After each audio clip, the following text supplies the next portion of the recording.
الحمد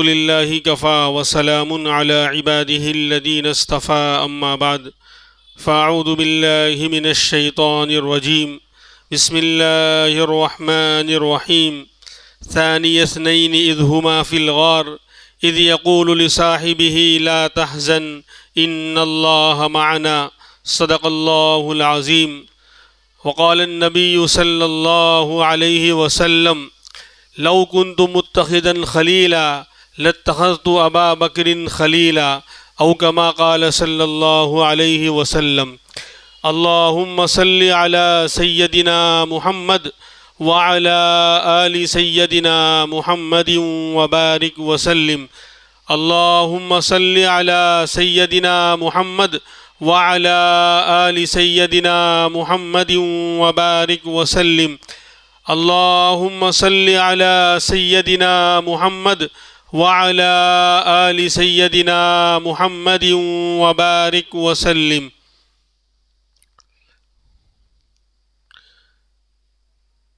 دو ہفتہ پہلے سیدنا فاروق اعظم رضی اللہ عنہ کی شہادت اور ان کی سیرت کا واقعہ بیان کیا گیا تھا، اور اس سے پہلے عثمان غنی رضی اللہ عنہ ان کی شہادت کا دن تھا، تو اس وقت بھی بات اس سیرت کے متعلق آئی تھی۔ تو اب جب عثمان غنی کا تذکرہ آ گیا، فاروق اعظم رضی اللہ عنہ کا تذکرہ آ گیا، تو پھر خلیفہ اول صدیق اکبر کا تذکرہ نہ ہو یہ نہیں ہو سکتا۔ اس لیے آج تھوڑے سے وقت میں ہم سب سے بڑے محسن یعنی انسانیت کے نبی کریم صلی اللہ علیہ وسلم کے بعد امت کے سب سے بڑے محسن، سب سے بڑے غمگسار، سب سے زیادہ جن کا مقام اور مرتبہ ہے وہ صدیق اکبر رضی اللہ عنہ کا ہے۔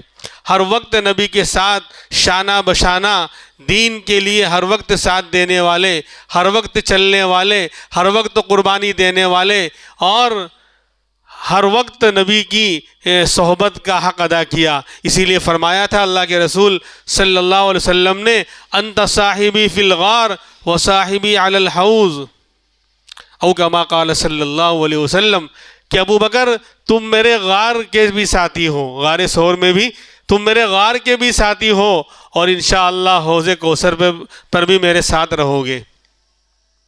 تو یہ بہت بڑا مقام، اسی لیے آگے آپ نے فرمایا کہ لوگوں کے جتنے احسانات تھے سب کے احسانات کا بدلہ میں نے چکا دیا۔ لوگوں نے دین کے خاطر بہت سارے احسانات کیے، مال سے، جان سے، ہر طرح سے، تو سب کے احسانات کا بدلہ میں نے چکا دیا، لیکن ابو بکر کے احسانات اتنے زیادہ ہیں کہ اللہ تبارک و تعالیٰ کل قیامت میں ان کے احسان کا بدلہ چکائے گا۔ ابو بکر کے مال سے جتنا مجھے فائدہ ہوا اتنا کسی کے مال سے فائدہ نہیں ہوا۔ اسی لیے فرمایا لو کنت متخذا خلیلا لاتخذت ابا بکر خلیلا، کہ اگر میں کسی کو خلیل اور جگری دوست بناتا تو صدیق اکبر کو بناتا، لیکن اللہ تبارک و تعالیٰ نے مجھے اپنا خلیل بنا لیا ہے، تو وہ ابو بکر میرے رفیق ہیں، میرے ساتھی ہیں، میرے غمگسار ہیں۔ شروع سے ہی نبی کے ساتھ شانہ بشانہ چلنے والے، مکی زندگی میں جب صحابہ کرام کے اوپر یعنی تکلیفوں کا پہاڑ توڑا جا رہا تھا، مصیبتوں پر مصیبتیں آئی تھیں، ہر طرح سے ستایا جا رہا تھا، تو صدیق اکبر آپ کے ساتھ ہر وقت ساتھ رہے۔ ایک مرتبہ صحن کعبہ میں کچھ بڑے بڑے کفار اور مشرکین جمع تھے، اور آپ کے بارے میں بات کر رہے تھے کہ آپ جو ہے دین کی دعوت دے رہے ہیں اور لوگوں کو نعوذ باللہ بھٹکا رہے ہیں۔ اتنے میں آپ تشریف لے آئے، آپ صلی اللہ علیہ وسلم تشریف لے آئے، تو انہوں نے آپ کو ستانا شروع کیا۔ ابو جہل، عتبہ، شیبہ وغیرہ، یہ سب بڑے بڑے کفر کے گرو گھنٹال تھے۔ انہوں نے چادر کا فندہ یعنی آپ کے گلے میں ڈال کر گھسیٹنا شروع کیا اور آپ کو مارنا شروع کیا۔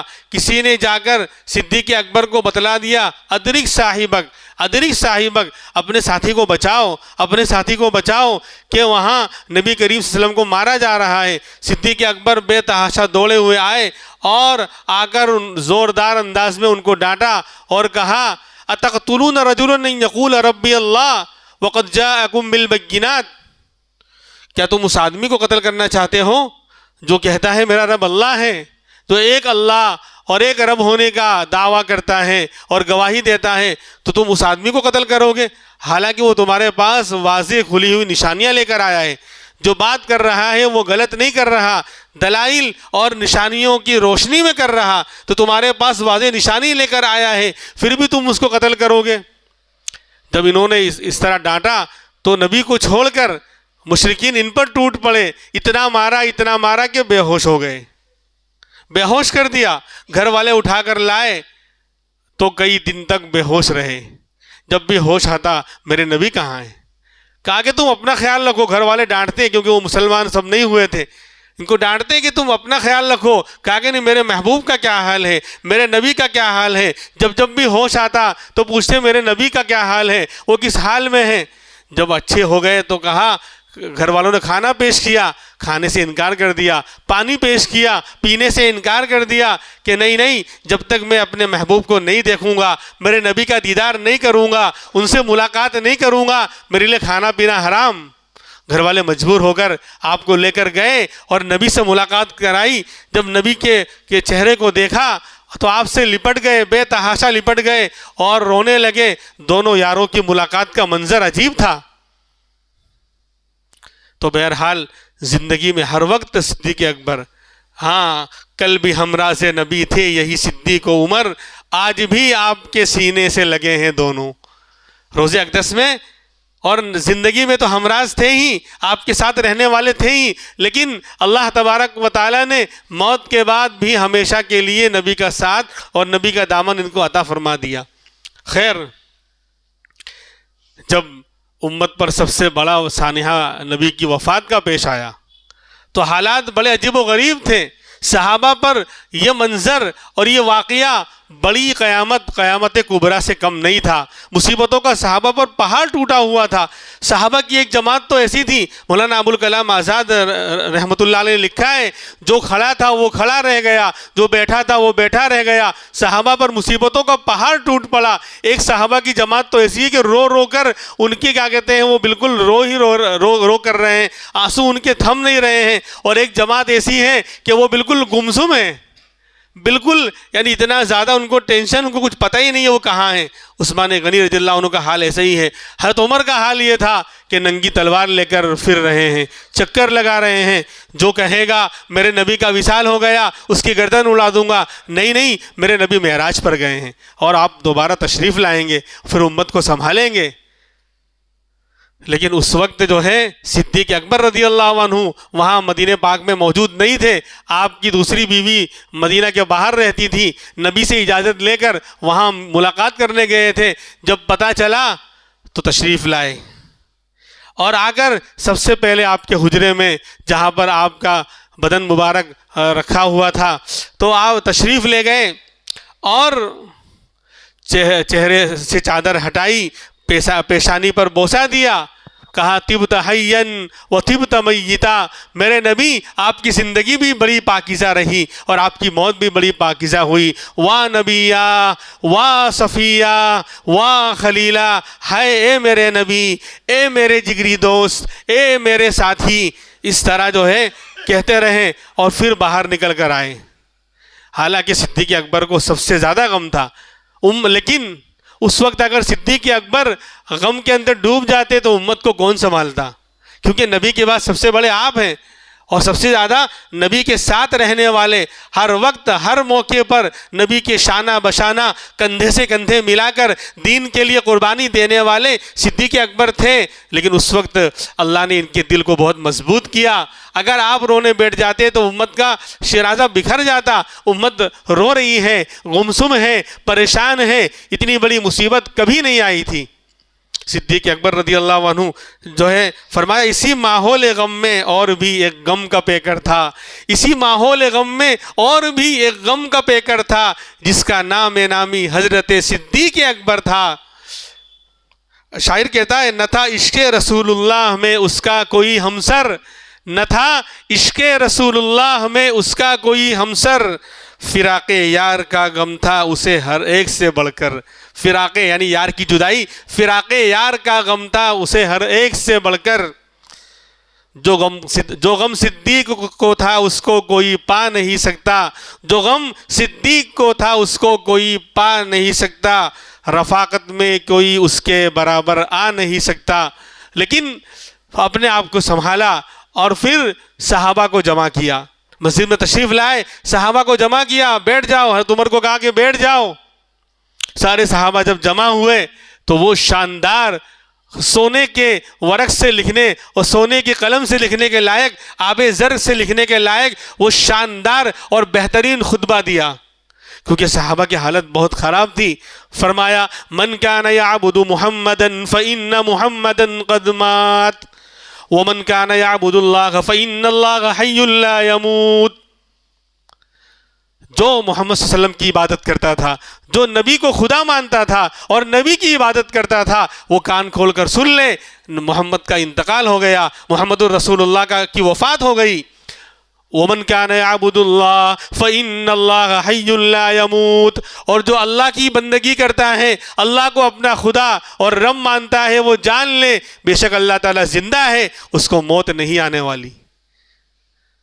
صحابہ کہتے ہیں جب اس طرح کے جملے آپ نے ارشاد فرمائے تو ہمیں اب یقین ہوا، صحابہ کی ہمت بڑھی اور ہمیں یقین ہوا کہ واقعی ہمارے نبی کا انتقال ہوا۔ پھر وہ آیت پڑھی وما محمد الا رسول قد خلت من قبلہ الرسل افإن مات او قتل انقلبتم علی اعقابکم، کہ محمد صلی اللہ علیہ وسلم اللہ کے رسول ہی تو ہیں، خدا تو نہیں، اور قد خلت من قبلہ الرسل، اور آپ سے پہلے بھی بہت سارے رسول گزرے ہیں، تو افإن مات، تو کیا اگر آپ کا انتقال ہو جائے، او قتل، یا آپ کو نعوذ باللہ قتل کر دیا جائے، تو انقلبتم علی اعقابکم، تو کیا تم الٹے پاؤں پھر واپس لوٹ جاؤ گے کفر کی طرف، شرک کی طرف؟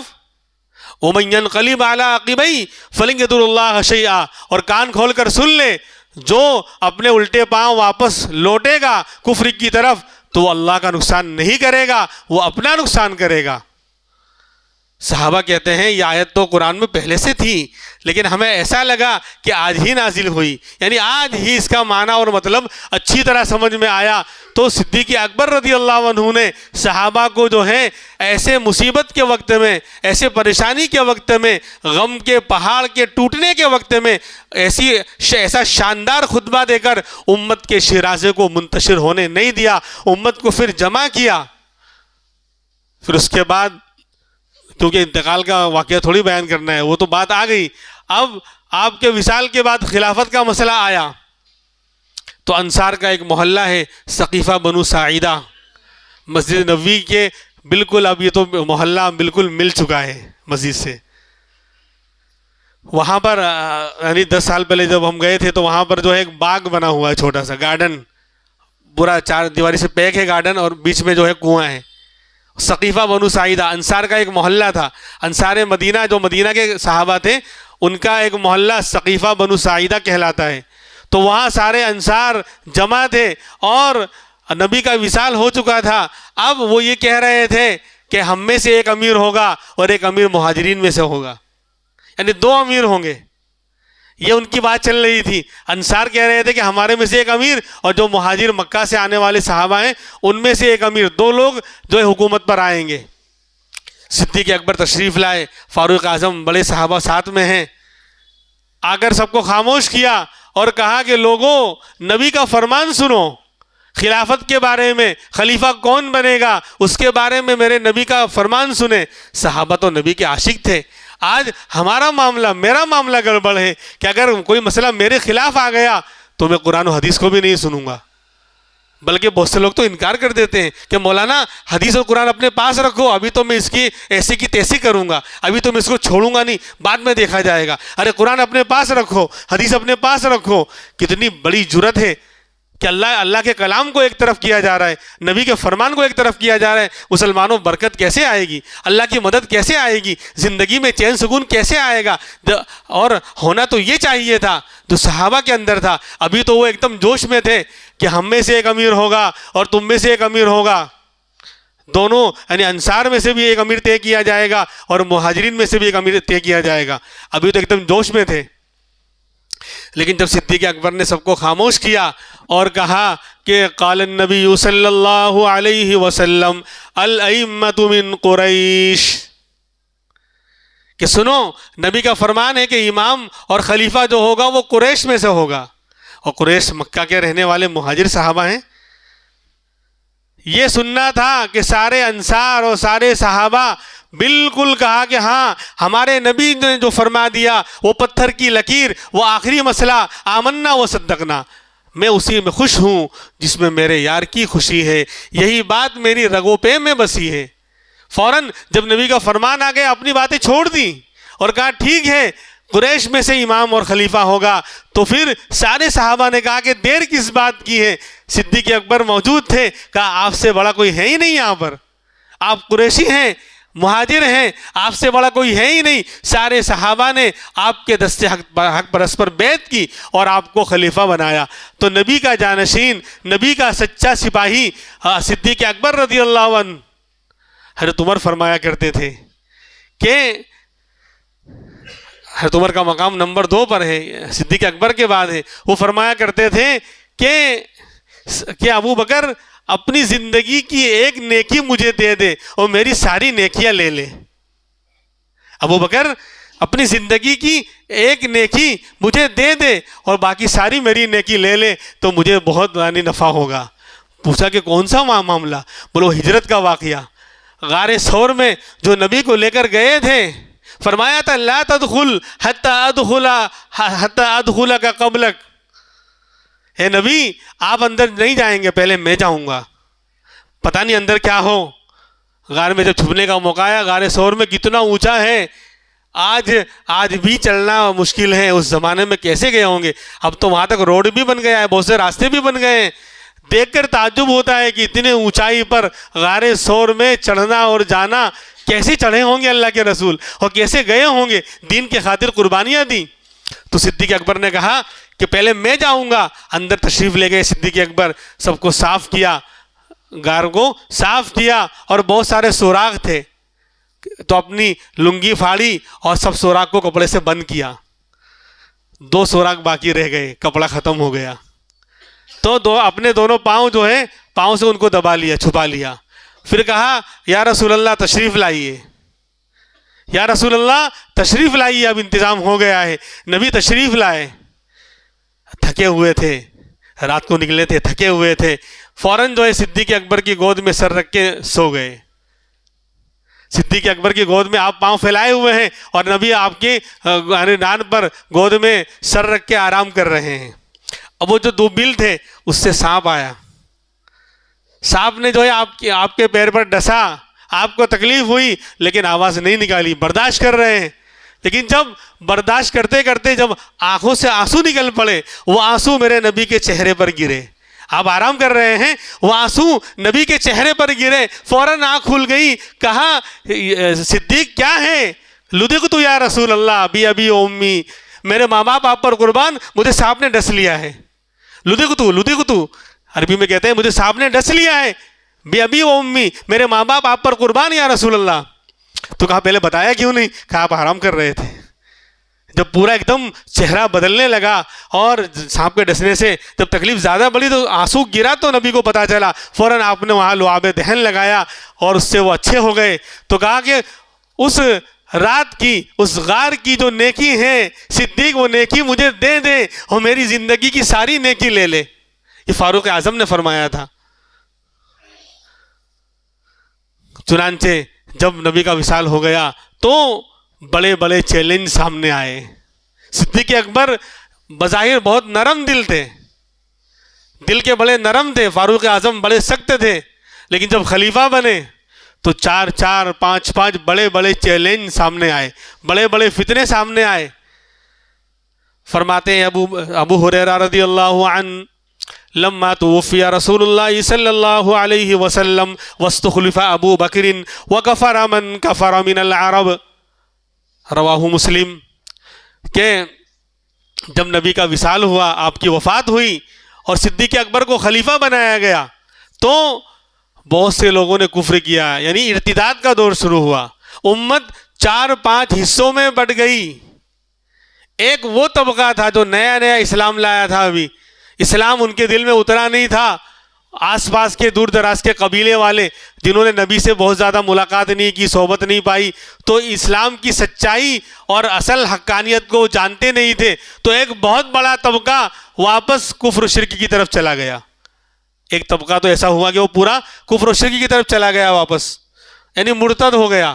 اسلام لانے کے بعد واپس پھر جانے کو ارتداد کہا جاتا ہے، اور ایسا کرنے والے کو مرتد، تو سب مرتد ہو گئے۔ ایک بہت بڑا طبقہ جو نیو کمر ان اسلام تھے، اسلام میں نئے آنے والے تھے اور اسلام کی تعلیمات سے بہت زیادہ واقف نہیں تھے، بہت زیادہ نبی کی صحبت نہیں پائی تھی، بلکہ بہت کی ملاقات بھی نہیں ہوئی تھی نبی سے، تو وہ نہیں جان سکے اسلام کیا ہے۔ تو نبی کے انتقال کے بعد، وصال کے بعد، ایک بہت بڑی جماعت اسلام سے پھر گئی۔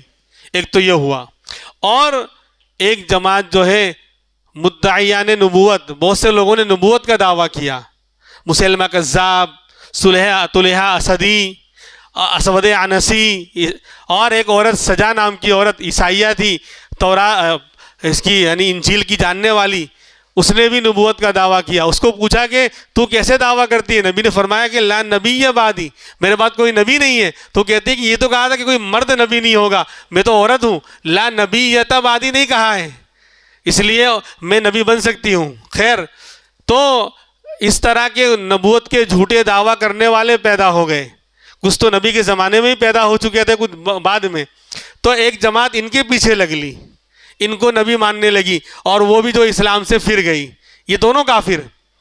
تیسری جماعت جو تھی، انہوں نے زکوٰۃ دینے سے انکار کر دیا، زکوٰۃ کا انکار نہیں کیا، بولے زکوٰۃ تو فرض ہے، ہم مانتے ہیں، لیکن ہم زکوٰۃ جو ہے نبی کو دی جاتی تھی، قرآن میں خود من اموالہم صدقۃ تطہرہم، کہ نبی آپ ان کے مالوں میں سے زکوٰۃ لیجئے، تو زکوٰۃ نبی کو دی جاتی تھی، اب نبی نہیں رہے، ہم خلیفہ کو زکوٰۃ نہیں دیں گے۔ تو زکوٰۃ کے انکار کرنے والے مانعین زکوٰۃ کا ایک طبقہ پیدا ہو گیا۔ یہ کافر تو نہیں، لیکن بہت بڑا جرم ہے زکوٰۃ کا انکار کرنا، یعنی ادا کرنے کا انکار کرنا۔ زکوٰۃ کو تو مانتے تھے فرض ہے، لیکن ہم نبی کو دیتے تھے، اب نبی نہیں رہے تو زکوٰۃ اب نہیں ادا کی جائے گی۔ اور ایک یہ فتنہ بھی آیا، ان کو بھی کیا کہتے ہیں، ان سے بھی مقابلہ کرنا ہے۔ پھر چوتھا چیلنج آیا کہ لشکر اسامہ بن زید رضی اللہ عنہ، حضرت اسامہ جو نبی کے بہت چہیتے تھے، حضرت زید ابن حارثہ کے بیٹے تھے، ان کو نبی نے اپنے انتقال سے پہلے ہی ایک لشکر کا امیر بنا کر ملک شام کی طرف عیسائیوں سے مقابلے کے لیے تیار کر دیا تھا، اور وہ روانہ بھی ہو گیا تھا، لیکن چند فاصلے پر پہنچا تھا کہ آپ کے وصال کی خبر آئی تو وہ وہیں پر رک گیا ہے۔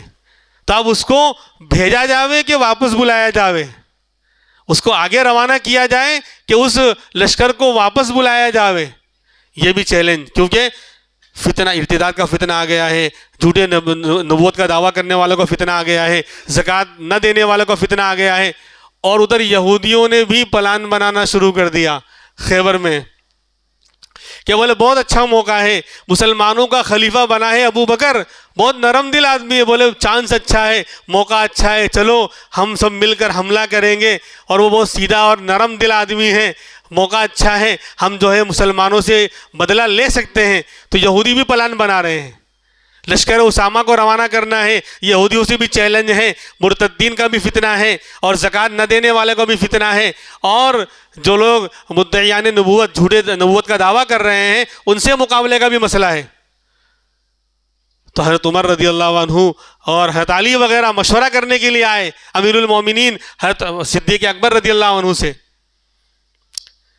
کہ حضرت ابھی جو ہے لشکر کو روانہ نہ کیا جائے، ابھی جو ہے نرمی کا معاملہ کیا جائے، اتنے سارے حالات ابھی مدینہ کے خراب ہیں، ابھی جو ہے نرمی سے کام لیا جائے۔ تو صدیق اکبر فوراً غصے ہو گئے، یا عمر اجبار فی الجاہلیہ و خوار فی الاسلام، کہ تم زمانے جاہلیت میں بڑے بہادر بنتے تھے اور اسلام میں آ کر بہت بزدل اور بھیگی بلی بن گئے ہو؟ بولے کان کھول کر سن لیں، مرتدین سے تو مقابلہ ہوگا ہی۔ جو لوگ زکوٰۃ دیتے تھے، حضرت عمر نے کہا کہ وہ مسلمان ہیں نا، انکار، کلمے کا انکار تو نہیں کر رہے ہیں، زکوٰۃ کا انکار تو نہیں کر رہے ہیں، ادا نہیں کر رہے ہیں، ادا نہیں کریں گے یہ کہہ رہے ہیں۔ تو فرمایا کہ نہیں۔ بولے آپ ان سے کیسے لڑ سکتے ہیں؟ کہا کہ نہیں، لو منعونی قالا کانوا یودونہ الی رسول اللہ صلی اللہ علیہ وسلم لقاتلتہم علی منعہ۔ اے عمر کان کھول کر سن لو، اگر وہ ایک معمولی رسی بھی زکوٰۃ میں، اگر اللہ کے رسول کے زمانے میں رسی بھی معمولی دیا کرتے تھے، اگر اس کو بھی روکیں گے تو میں ان سے اس روکنے پر قتال کروں گا۔ بولے دین ثابت ہو گیا، دین حق ہے، اور اینقص الدین وانا حی، میرے جیتے جی دین میں کمی آ جائے ابو بکر اس کو برداشت نہیں کر سکتا۔ کوئی کہا لشکر اسامہ بھی روانہ ہوگا، حضرت عمر قدموں میں گر گئے، امیر المومنین یہ کیا کر رہے ہیں آپ؟ سارے چیلنجوں کا مقابلہ ہم ایک ساتھ نہیں کر سکتے۔ کہاں مرتدین سے بھی مقابلہ ہوگا، جھوٹے نبوت کا دعویٰ کرنے والوں کے خلاف بھی لشکر کشی ہوگی، اور جو لوگ زکوٰۃ ادا نہیں کرتے ہیں ایک رسی بھی روکیں گے تو میں ان سے قتال کروں گا۔ پھر آگے اور غصے میں آ گئے اور کہا اگر تم سب نہیں جاؤ گے میں اکیلے جاؤں گا، میں اکیلے لڑوں گا، چاہے کوے اور چیل میری بوٹیاں بوٹیاں نوچ کر کھا جائیں۔ یہاں تک کہ گھوڑے پر سوار ہو گئے۔ یہ سب بات ہونے کے بعد گھوڑے پر سوار ہو گئے امیر المومنین۔ حضرت علی دوڑے اور جا کر لگام پکڑی کہ امیر المومنین ٹھہر جائیے، ٹھہر جائیے، ہم آپ کی مخالفت کرنا نہیں چاہتے، آپ کے حکم کی عدولی کرنا نہیں چاہتے، ہم تو آپ کو صرف مشورہ دے رہے تھے، ورنہ جو حکم ہوگا ہم آپ کے ساتھ شانہ بشانہ کندھے سے کندھا ملا کر اسلام کی بلندی کے لیے لڑنے کے لیے تیار ہیں۔ آپ جہاں بھیجیں گے، جو حکم دیں گے ہم اس حکم کو ماننے کے لیے تیار ہیں، ہم تو صرف مشورہ دے رہے تھے۔ حضرت علی نے جا کر وہ لگام پکڑی کہ آپ رک جائیے، ہم ساتھ چلیں گے۔ چنانچہ لشکر اسامہ جو وہاں ایک مقام پر رکا ہوا تھا اس کو بھی کہا کہ تمہیں واپس آنے کی ضرورت نہیں ہے، جس لشکر کو میرے نبی نے جھنڈا بنا کر روانہ کیا تھا صدیق اکبر اس کو روک نہیں سکتا، روانہ ہونا پڑے گا، جانا پڑے گا، اور مرتدین کے خلاف بھی جہاد ہوگا، اور جو لوگ زکوٰۃ ادا نہیں کرتے ان سے بھی قتال ہوگا۔ یہ سنت جاری کی صدیق اکبر نے کہ دین کے شعائر کا اگر کوئی لوگ انکار کرنے لگ جائیں، جو دین کی علامت ہے، جیسے اذان، اگر اسلامی حکومت ہے اور کوئی علاقے والے اذان یہ کہیں گے ہم نماز تو پڑھیں گے، اذان نہیں دیں گے، تو خلیفہ پر واجب ہے کہ ان سے لڑائی کرے، قتال کرے۔ یہ سنت صدیقی ہے، یہ سنت صدیقی اللہ کے رسول کی سنت ہے۔ آپ نے ان چاروں خلفاء کو یہ پاور دیا ہے کہ میرے بعد دین کی ضرورت کے پیش نظر تم سنتوں کو وجود میں لا سکتے ہو، کوئی مسئلہ آ جائے تو نئی سنتیں وجود میں لا سکتے ہو۔ کہا تھا نا علیکم بسنتی و سنت الخلفاء الراشدین، کہ تم پر میری سنت کو پکڑنا بھی ضروری ہے اور میرے بعد خلفاء راشدین کی سنت کو پکڑنا، یعنی نبی کو معلوم تھا کہ میرے بعد چاروں خلفاء کے دور میں دینی ضرورت کے لیے بہت سے مسئلے نئے پیدا ہوں گے اور نئی سنتیں جاری کرنی پڑے گی۔ میں نے بتایا تھا نا عثمان غنی کے بیان میں کہ ایسی لگانا سنت عثمانی ہے، جس کو سمجھ میں نہ آئے بعد میں پوچھ لینا۔ ایسی لگانا سنت عثمانی ہے۔ گھر شاندار تو اللہ کا گھر اس سے زیادہ شاندار ہونا چاہیے۔ ہمارے گھروں میں ایسیاں، ہمارا گھر شاندار، بلڈنگیں بن رہی ہے اب، تو اللہ کا گھر اس سے زیادہ بہتر ہونا چاہیے۔ یہ سنت عثمانی ہے، تو اب ایسی لگانا اور اس کا خرچہ جو ہے وہ سنت عثمانی کے تحت یعنی ثواب ہی ثواب ہوگا۔ خیر، تو صدیق اکبر کی اس جرأت کو دیکھ کر اب یہودیوں کی حالت بھی خراب ہونے لگی۔ بولے ہم تو سمجھتے تھے کہ صدیق اکبر بہت نرم دل ہے، یہ تو بہت سخت نکلے، حضرت عمر کو ڈانٹ دیا، اور ہر محاذ پر یہ تو مسلمان بڑے بہادری کے ساتھ مقابلہ کرنے کو جا رہے ہیں۔ یہودیوں نے اپنا پلان کینسل کر دیا، بھائی چپ چاپ رہو نہیں تو ہماری بھی لال ہو جائے گی۔ تو یہ اللہ کا یعنی بندہ جب جم جاتا ہے تو اللہ کی مدد آتی ہے۔ بہرحال، اور بڑھ چڑھ کر ہر موقع پر صدیق اکبر نے جان مال کی قربانی دی۔ غزوہ تبوک میں حضرت عمر کہتے تھے کہ اس بار مجھے مال اللہ نے بہت دیا ہے، میرے پاس کاروبار میں مال خوب آیا ہے، اب تبوک کے موقع پر چندہ ہوگا تو میں صدیق اکبر سے بڑھ جاؤں گا، وہ ہمیشہ مجھ سے آگے نکل جاتے ہیں، اس بار میں بتاؤں گا۔ تو اپنے گھر کا آدھا مال لے کر آ گئے، آدھا مال لا کر نبی کی خدمت میں ڈال دیا اور بہت خوش ہو رہے تھے کہ آپ صدیق اکبر مجھ سے بڑھ نہیں سکتے، آج میں آگے نکل جاؤں گا۔ تو دین کے معاملے میں آگے بڑھنا یہ صحابہ کی سنت ہے، بڑھ چڑھ کر حصہ لینا یہ صحابہ کی سنت ہے۔ تو جب صدیق اکبر آئے، مال لے کر نبی کے قدموں میں ڈال دیا، تو پوچھا ما ابقیت یا ابا بکر، کہ گھر والوں کے لیے کیا چھوڑ کر آئے؟ دیکھو سوال نبی نے عجیب کیا لائے یا نہیں، اگر یہ پوچھتے کیا لائے تو واقعی صدیق اکبر کا مال کم ہوتا، لیکن کہا کہ گھر والوں کے لیے کیا چھوڑا؟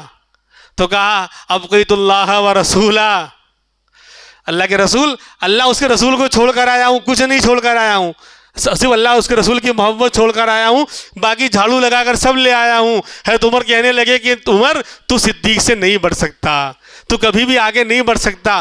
تو صدیق اکبر نے اپنا مال سب پورا کا پورا نبی کے اوپر لٹا دیا۔ اسی وقت کہا، اللہ کے رسول نے کہا تھا کہ سب کے احسانات کا بدلہ میں نے چکا دیا، لیکن صدیق اکبر کے احسانات کا بدلہ کل قیامت میں اللہ خود چکائے گا۔ خود دین کے لیے جو قربانیاں انہوں نے دی ہیں، جو جذبے ان کے تھے، اور جو دین کے لیے ہر وقت یہ تیار رہتے تھے جان مال کو لٹانا اور نبی کے اوپر اور دین پر لگانا، یہ ان کی شان تھی۔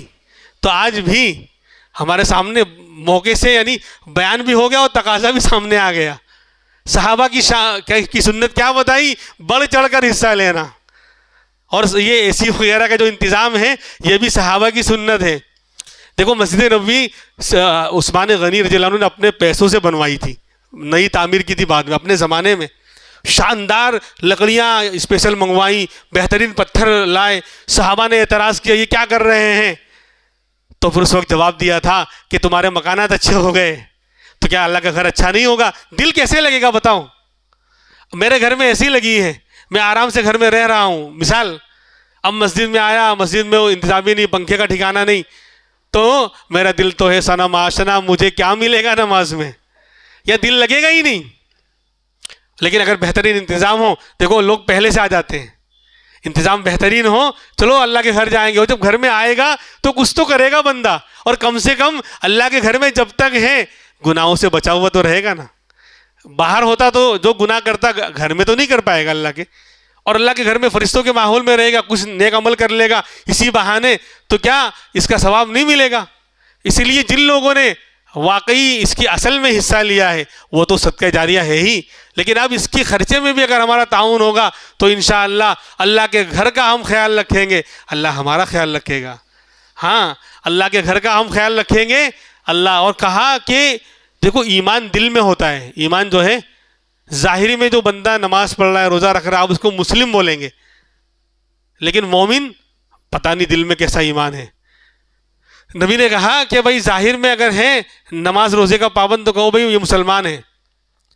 قالت الاعراب آمنا، یہ بدو لوگ آئے تھے گاؤں کے، وہ کہنے لگے یا رسول اللہ ہم ایمان لے آئے، نئے نئے آئے تھے، کیا کہنے لگے؟ ہم ایمان والے ہیں۔ کہا کہ قل لم تؤمنوا ولکن قولوا اسلمنا، یہ مت کہو کہ ہم ایمان لائے ہیں، ایمان والے ہیں، بلکہ کہو مسلمان ہیں۔ ولما يدخل الايمان في قلوبكم، ابھی ایمان تمہارے دلوں میں نہیں اترا ہے۔ تو دیکھو ظاہری عمل دیکھ کر کسی کو مومن کہنے کا یعنی منع کیا گیا، مسلم کہو، لیکن ایک عمل ایسا ہے، ایک عمل ایسا ہے کہ اگر وہ کام بندہ کر رہا ہے تو نبی نے فرمایا کہ آنکھ بند کر کے اس کے مومن ہونے کی گواہی دے دو۔ اذا رأيتم الرجل يتعاهد المسجد فاشهدوا له بالایمان، فرمایا امام الانبیاء محمد الرسول اللہ نے۔ بہت بڑی بات ہے کہ جب تم دیکھو کسی بندے کو وہ مسجد کا خیال رکھتا ہے، مسجد کا خیال رکھنا عبادت کر کے خیال رکھتا ہے، اس کی صفائی کا خیال رکھتا ہے، اس کے خرچے وغیرہ کا جو بھی یعنی مینٹیننس آ رہا ہے اس کا خیال رکھتا ہے، تو اس کے ایمان والا ہونے کی گواہی دے دو۔ نماز پڑھے تو نہیں، ایمان والے کی گواہی نہیں دی جائے گی، روزہ رکھے تو بھی نہیں، زکوٰۃ دے تو بھی نہیں، مسلم کہا جائے گا، لیکن مسجد کا خیال رکھے تو فاشہدوا لہ بالایمان۔ کتنی بڑی بات ہے کہ جو مسجد کا خیال رکھتے ہیں ان کے آنکھ بند کر کے ایمان والا ہونے کی گواہی دے دو، وہ مومن ہیں۔